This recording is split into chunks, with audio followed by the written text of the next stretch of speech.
What had started out as a small railway in the west of the Indian subcontinent, built by two men, Jamshedji Jijibhoy and Jagannath Shankar Seth, took a life of its own and has grown into one of the biggest railway systems in the world. Trains and India are synonymous with each other. You have images of overcrowded trains, bustling railway platforms, laden coolies, and families carrying baggage in every possible way. This is India and its lifeline, the Indian Railways. A proud part of this big, diverse country, and if you look closely enough, a little bit of magic. Most people assume that the Indian Railways were started when India was under the British rule. But two dedicated individuals built the first rail line between Bombay, known today as Mumbai, and Thane in Maharashtra. This humble beginning grew into a network of stations, trains, developments, one of the world's biggest utility or commercial employers, and for some, a great draw to visit India.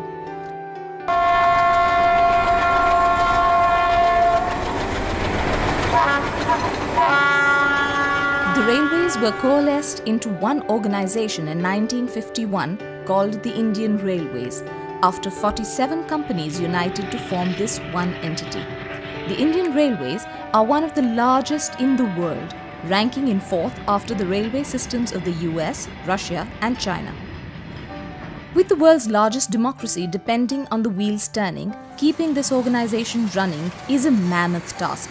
Lucknow, a city in Uttar Pradesh, is the busiest station with 64 trains departing from it daily.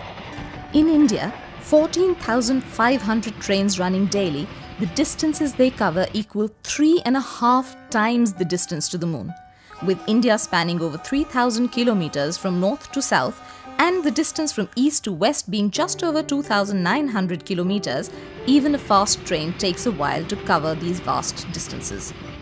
The fastest of the 14,500 daily trains is the Bhopal Shatabdi Express, running between New Delhi and Bhopal.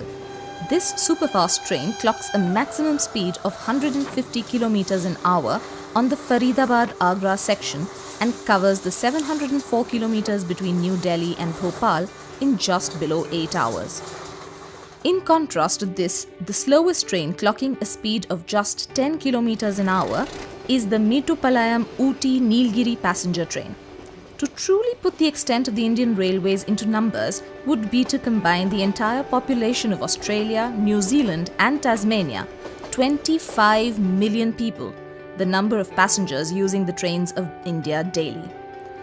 To handle this massive number of people, the Indian Railways holds over 59,713 passenger coaches and close to 10,000 locomotives.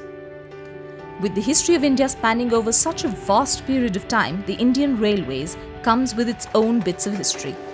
The oldest preserved locomotive, known as the Fairy Queen, which first made its appearance in 1855, is still in working order at the age of 159 years.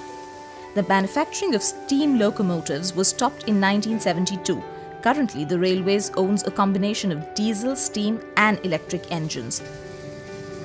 The first electric coach ran between Bombay VT and Kurla stations in 1925. Some modern elements were added in 1891 when the first class got toilets on trains, while the same privilege was only given to the lower classes 16 years later in 1907. The Mumbai-Pune Deccan Queen has the oldest running dining car in the Indian Railways.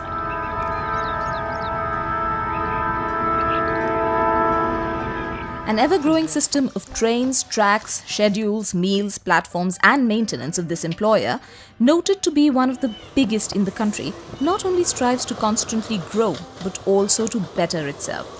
In the near future, as close as 2016, the Indian Railways aim to start the use of LNG-based locomotives running on liquefied natural gas, making it a greener option than the use of coal or diesel.